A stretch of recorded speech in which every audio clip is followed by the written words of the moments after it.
So anyway, the derivations, the verbal derivations, for example, you have the Tingantas. So he wraps up all the definitions, all the derivations towards the end. Remember, there were references to the Ardha-dhatuka and the Sarva-dhatuka. Ardha-dhatuka and Sarva-dhatuka are two divisions which lead the operations beyond this domain.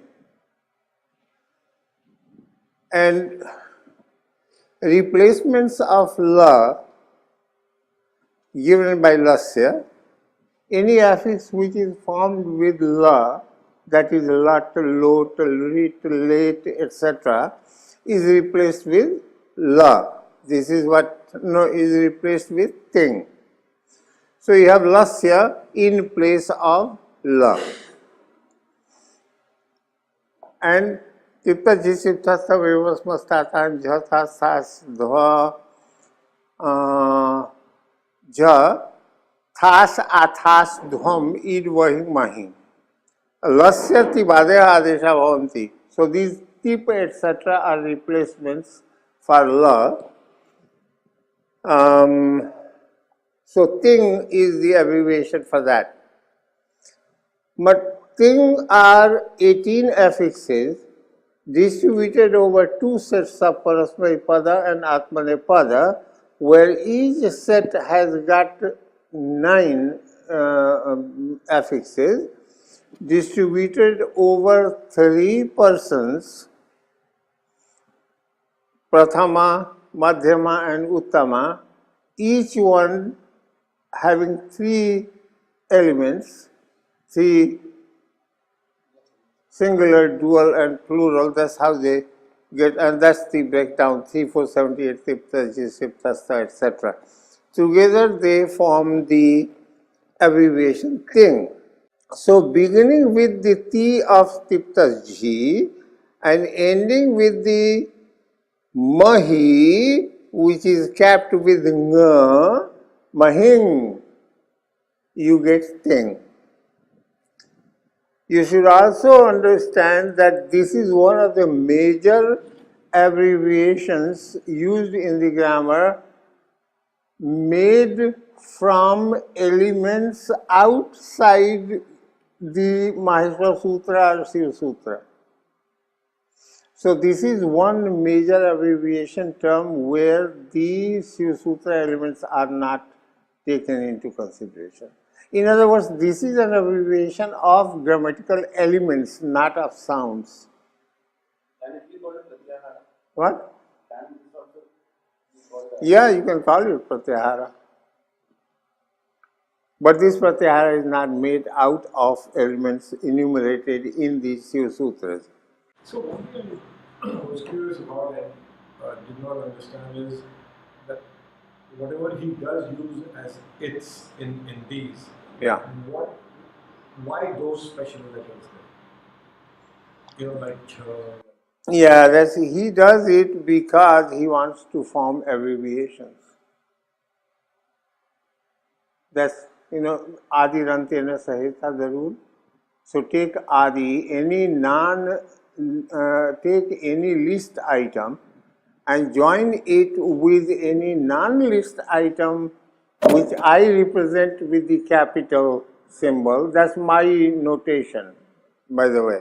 And all those 1 for nominative singular, 1, 2 for nominative dual, 1, 3 for nominative plural. That's all my notation. Nobody else has used in the Pāṇinian literature.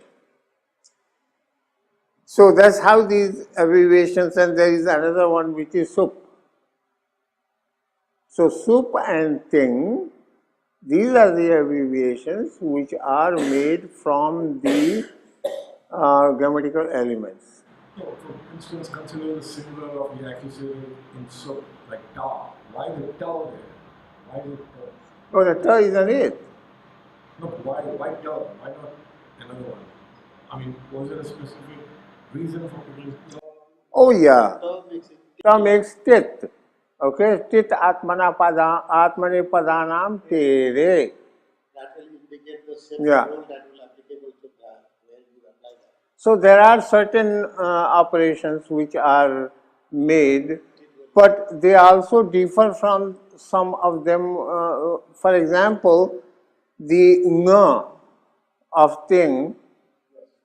Now the ng is not does not work the same way as the ng of git for Atmanepada works. So this ng wouldn't cause an Atmanepada selection. The affixes tip, etc. are introduced after verbal roots in place of la. The pa as an it in tip, sip, mip is used for facilitating accent. See here, pit swara. And anudattau, suppitau. The ta as an it in it is used for qualifying it of 3, 4, 1 of 4 titotha. So there is some or the other operation attached with the use of these. And then see you have Pitatmane Padanam Tere, Tito Lakarasya Sthane, Yani Atmane Padani Tesam Ter, Teh, Akara Desho Bhavati. And you have thas, that is replaced with se. Tito lakara yathas tasya se shabd adesho bhavati pacha se, pechi se, etc. Litasta jayor e shirech. So in other words, what he is doing the further tuning of these elements. So you get them from the abbreviation, add them after the verbs, etc., and then you introduce further replacements of them within Atmanepada or within Parasmaipada, and that is because he has to reach the surface form or the form in usage. Parasmaipadanam ralatus thal athus ralvama. See, what is this? Ral is a, tus is atus, thal, thus. For example, in lit, you have the third person singular, dual, and plural of lit. You have a, atus, us. So, pach, papacha, and then pach of papacha will have a added on. Okay, that's the third person singular ending. Okay, so you get papacha, and then you get papachatuhu and papachuhu. So u is the ending there, atus is the ending in the dual, and a is the ending in the singular of third person. Incidentally, if you want to understand the forms of late, active, and you are lazy, just don't go to the dual and the plural forms. Just take the singular forms, singular, dual, and plural form of third person. Don't go to the second person, don't go to the first person, because the usages are practically zero. In spoken or in grammar? In the grammar, everywhere, in the writing. Is that possible? Two people conversing and they will always be talking in English? No, because this is a past action. No other word from is as common as Yeah, I was not there, you were not there, there was someone else who was there, that someone else is the third person. And I didn't see whether that person, there were 2 people or 3 people, I just can imagine one. So that's why you will get only that form, pach, pach, papach, papacha, right? Papachatuhu, pachatuhu. Tasthau, yajuhu, jajau. What is this? It has gone down like this. Even I have said for that, but it is like Mrityam karati, mrityam karasi. Yeah. And Ityati is no longer used. Yeah. Like so limited words being Yeah, used. and Even I can feel it. I no. have no sense of reading Sanskrit, but even I can feel it. Especially now, they have made Sanskrit speaking bankrupt. They don't know how to speak Sanskrit, yet they are using it. Gamanam karoti. What kind of nonsense is that? I mean, how can that be Sanskrit? That is Yeah. my question. I do not know Sanskrit. I cannot even say. Yeah, you are right. Perfectly all right. But I can feel that is not Sanskrit. Rama Nath Sharma. Yeah. I don't know. No, all these, the use of the participles, the past participles, etc., in usage. Yeah, that one, asi. Yeah. What? This is cowardly. You don't want to memorize the paradigm. You don't want to understand the exact usage, how they are accomplished. So why don't you, if you don't know how to cook, leave the kitchen? Yeah, I'm sorry. I have to say that. I think somebody has to cook, sir. We have to teach them how to cook. I may not know it, but It has gone I'm in the school that we have to teach them how to cook. you know, I the don't- situation has gone so big, it has become a boot. But you know, unfortunately, those who do this, okay, those who do this, they feel proud that they can speak Sanskrit. Yeah, I can speak Sanskrit. Go away. I have told many people, go away. If it, see, my take is, I'm here sitting here explaining, Pāṇini. If I ever feel that I am making mistakes or I cannot do this, I'll leave. You have to have the guts. See, that's why I couldn't complete that verse earlier on saying that a teacher used to say, Kavira ye ghar Ram ka. This is the house of Rama. Khala ka ghar nahi. This is not the house of your aunt. That whatever you want to do, you can do. It's the house of Ram, you behave. So, anyway, what can you do? When we were growing up, we will get beaten up for all kinds of things, not just speaking. I was a left-hander. I was hit on my hands. So gradually and slowly, I came back to using the right hand. So let's go to 4.1. KV 4.1. So what in summary is what is the essence of the derivations in the third adhyaya?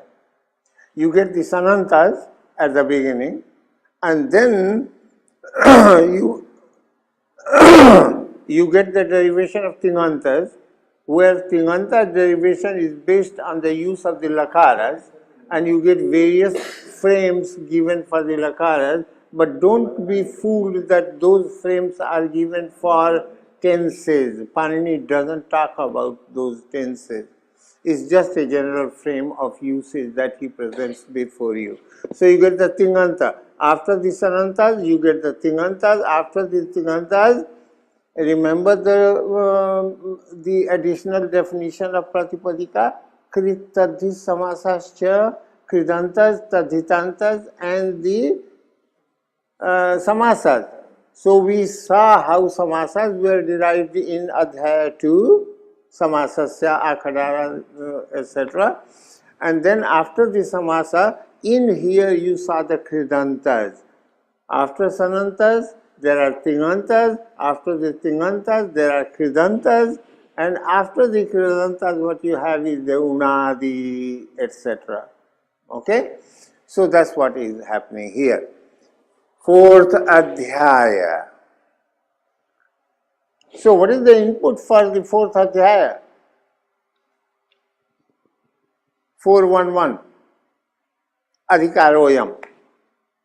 So you must be qualified to get entry into this adhikara.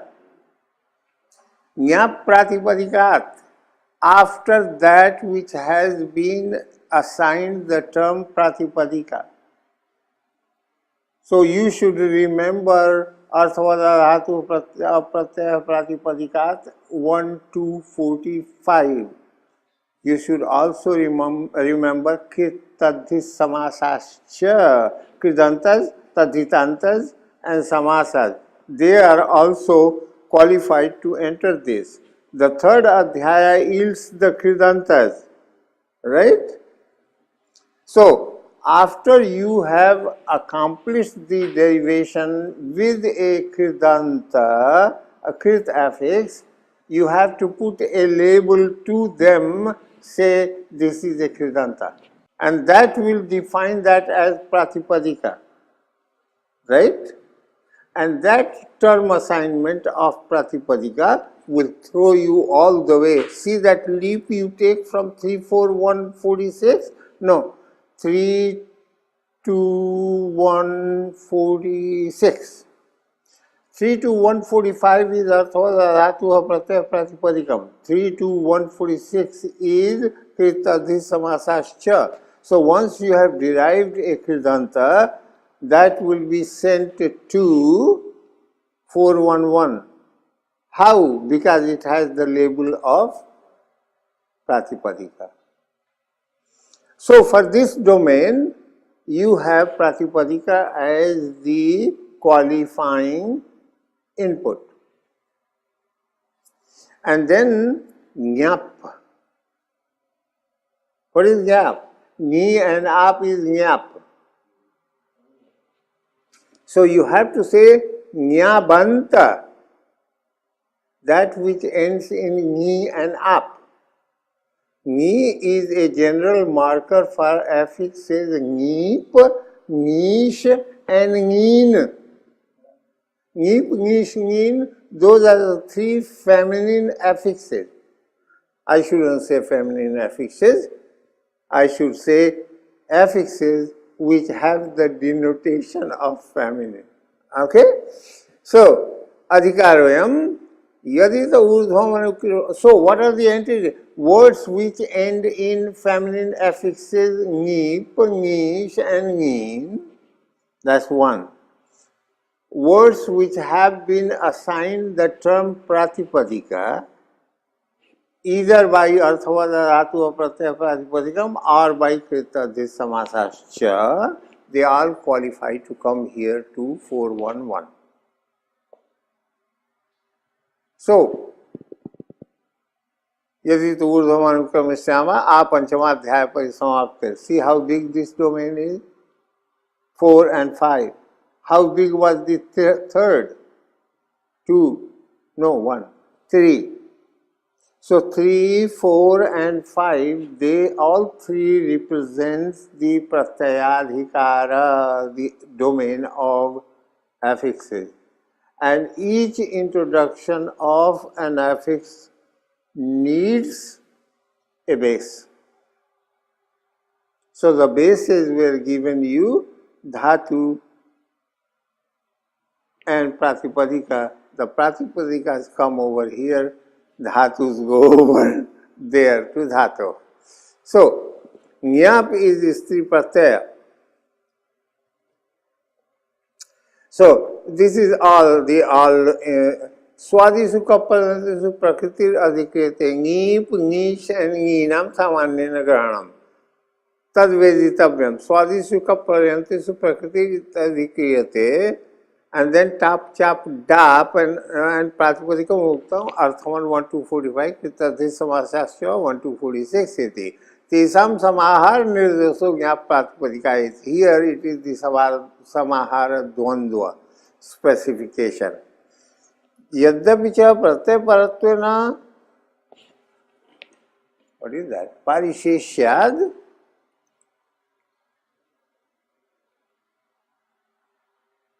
यदि च प्रत्ययपरत्वेन पारिशेष्याद् इयमेव प्रतिलभ्यते तथापि वृद्धा वृद्ध अवर्ण स्वर द्वयज लक्षण प्रत्यय विधौ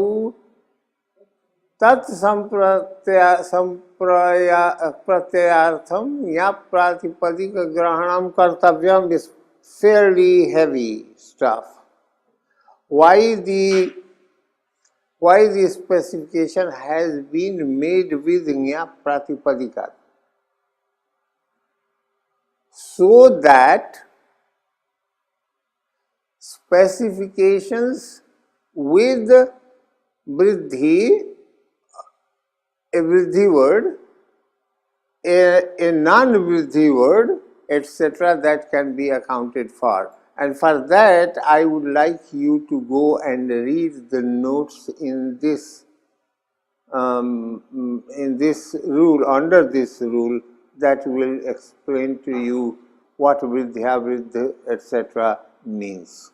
And I'll briefly indicate to you in the notes.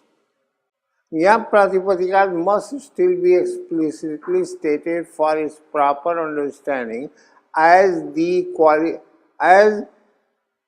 qualified in affixal operations marked with the qualifiers vriddha, that which contains a vowel termed vriddhi, for forms which are vriddha, which are avriddha, where no vriddhi is used, etc. And then there are examples. So I think you should, for this thing right now, you should just understand that tap, chap, dap are the forms after which those which end in tap, chap, dap, the feminine affixes, they can qualify for introduction of affixes here. But what affixes will you add after that? Stri pratyayant, whatever words you have ending in tap, chap, dap, aja, edeka, etc.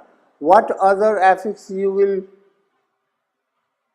introduce? This is what I want you to understand.